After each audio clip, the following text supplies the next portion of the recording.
Je m'appelle Vinciane Béranger, je suis altiste et enseignante.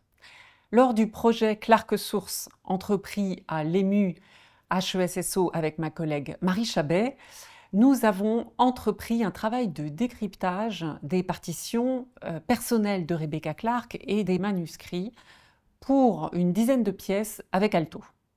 Nous allons nous pencher ici sur la sonate pour alto et piano dont nous avons étudié les différentes sources qui se trouvaient à notre disposition. Alors le contexte d'écriture de la pièce, on le connaît bien maintenant. En 1919, Clarke voyageait aux États-Unis, elle a rencontré Elizabeth Coolidge qui organisait un concours de composition cette année-là pour une pièce pour alto et piano. Et Mrs. Coolidge a conseillé à Clarke de se présenter à ce concours. Les candidats devaient soumettre leur œuvre anonymement et Clarke a choisi un nom de code, un nom de plume, avec 2 vers d'Alfred de Musset, extrait de La Nuit de mai. Poète, prends ton luth, le vin de la jeunesse fermente cette nuit dans les veines de Dieu. En fin du parcours de sélection, seulement 2 œuvres restaient en lice, celle d'un philosophe et celle d'un poète. Les jurys n'arrivaient pas à se départager, c'est donc Mrs. Coolidge qui a pris la décision du choix final et elle a choisi l'œuvre du philosophe. Et l'œuvre du philosophe était la suite pour alto et piano d'Ernest Bloch, et non pas la sonate pour alto et piano de Clarke. Normalement, au concert final, seule l'œuvre qui avait gagné le prix devait être jouée, mais comme cette deuxième pièce avait eu autant de succès auprès des jurys, Clarke a été autorisé à faire jouer sa pièce lors des concerts finaux de ce festival. Quand Madame Coolidge a donné au jury les noms des 2 candidats qui étaient en finale, ils ont été très surpris qu'une des pièces soit écrite par une femme. Elle a écrit dans des articles « Vous auriez dû voir leur tête quand ils ont compris que c'était une femme ». Et d'ailleurs, les journalistes se sont demandé qui était Rebecca Clarke. Certains pensaient qu'elle n'existait pas, d'autres pensaient qu'elle était un nom d'emprunt pour Ernest Bloch qui aurait utilisé un nom de femme pour présenter une 2e pièce au concours. Comme si, sûrement, écrire sous un nom de femme était plus porteur. S'ensuit alors pour Rebecca Clarke une reconnaissance internationale de ses talents de compositrice. Elle est alors contactée par l'éditeur Chester pour l'édition de cette sonate, et c'est d'ailleurs la première pièce qu'elle a éditée. Alors voyons maintenant la chronologie de l'écriture de cette pièce du point de vue de la partition et du manuscrit.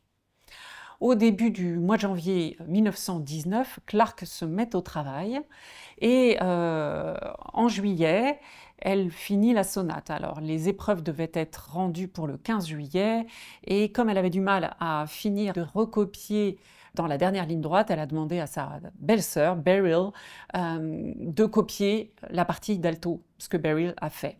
Le 22 août 1919, la presse publie l'annonce du concours et les 23 et 24 août, tout un jury se réunit dans le Massachusetts pour évaluer les œuvres des candidats. Les jurys étudient les œuvres de 72 candidats. 10 candidats seront sélectionnés et à la fin, dans le dernier tour, seulement 2. Et pendant ce week-end des 23 et 24 août, ce qui est intéressant pour nous du point de vue de la partition, c'est que les jurys vont écouter les pièces. Donc des interprètes vont les déchiffrer devant eux et là commence l'aventure du manuscrit de cette sonate. C'est-à-dire que Rebecca Clarke a envoyé un manuscrit au concours. Ce manuscrit est utilisé déjà lors de ce week-end pour une toute première audition. Et puis, fin août, Clarke, sur place, va aussi travailler avec May Muckle, son amie violoncelliste, mais ensemble, elles vont travailler la sonate. Donc, elles vont utiliser probablement ce même manuscrit. Et le 25 septembre 1919 sera la première représentation de cette sonate, et le concert de la suite de Bloch sera donné le 27 septembre. Le 6 juillet 1920, donc l'année suivante, Clarke reçoit l'offre de l'éditeur Chester et dans l'année 1920-21, elle va jouer sa pièce 5 fois entre Londres et New York. En mars 1921, Clarke envoie son manuscrit à l'éditeur et en juillet 1921, elle corrige les épreuves. Et le 12 janvier 1922, elle reçoit la partition éditée. Alors on connaît les dates assez précises parce qu'on retrouve ces informations dans son journal. Clark en parle et donc on arrive à avoir vraiment le déroulé de cette édition.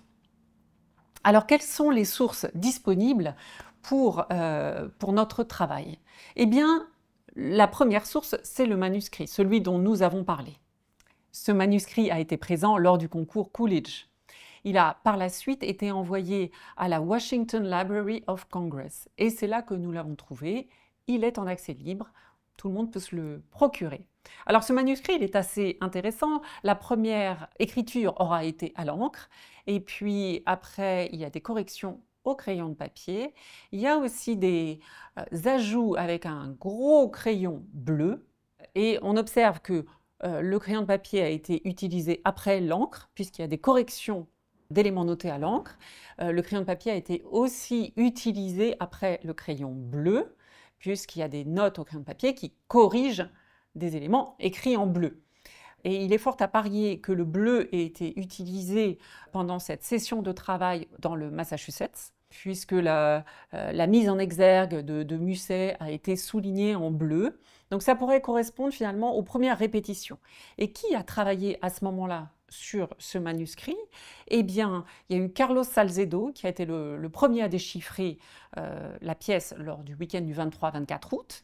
Et après, il y a eu Harold Bauer qui aura fait la création fin septembre et May Muckle dont nous avons parlé. Donc 3 personnes qui auront travaillé pendant 1 mois probablement sur ce manuscrit. Alors, dans les petites enquêtes qu'on peut faire aussi, nous nous sommes penchés sur quelques tâches un petit peu étranges qui n'étaient pas des notes de musique, mais qui se trouvaient sur la portée. Eh bien, tout simplement, c'est la page en face dont l'encre aurait bavé sur la page qui nous intéresse. Voilà. Donc, on peut voir des petits ajouts, mais finalement, ils correspondent à des traits assez marqués ou des petites taches avec beaucoup d'encre sur la page opposée. Donc ça, c'était la première source, le manuscrit. Les deuxièmes sources de notre travail, ce sont les éditions imprimées. Alors je dis les éditions imprimées, même si aujourd'hui on ne trouve qu'une seule édition qui est celle de Chester, mais en fait elle a été d'abord imprimée donc en 1921 et rééditée en 1991. La réédition est identique pour la partie musicale, mais finalement la partition s'organise différemment puisque la page de droite est devenue la page de gauche, ce qui rend les tournes un petit peu malaisé et la couleur de la couverture change et le format change aussi, c'est-à-dire que l'édition de 1991 est un peu plus petite que la première édition de 1921. Il est à noter que dans cette édition Chester, il y a de grandes disparités entre la partie d'alto et la ligne d'alto dans la partie d'ensemble alto-piano. C'est-à-dire que vous pouvez très bien avoir une nuance dans la partie d'alto et finalement dans la partition du pianiste, la partie d'alto n'a pas cette nuance. Et donc ça pose beaucoup de problèmes en répétition puisque les 2 interprètes n'ont pas exactement la même version. Il existe d'autres éditions, mais qui sont des photocopies de l'édition Chester, donc nous ne les avons pas traitées dans notre étude. Les autres sources dont nous nous sommes servis dans notre étude sont des partitions personnelles de Rebecca Clark. Donc, ces partitions comportent toutes les indications qu'un interprète peut utiliser sur scène, puisqu'elle a utilisé ces partitions elle-même sur scène, ainsi que ses pianistes. On voit qu'elles ont été beaucoup utilisées parce que les coins de tourne sont très usés. Et qu'est-ce qu'on trouve dans ces partitions? On trouve des doigtés, des coups d'archet, des indications de tempo, des indications de rubato. Et finalement, nous avons mis en rapport tous ces éléments-là. Et pour le piano, il y a aussi des indications de pédales, des doigtés et tous les éléments qui peuvent servir pour suivre l'altiste. Donc voilà les principaux éléments dont nous nous sommes servis pour notre recherche.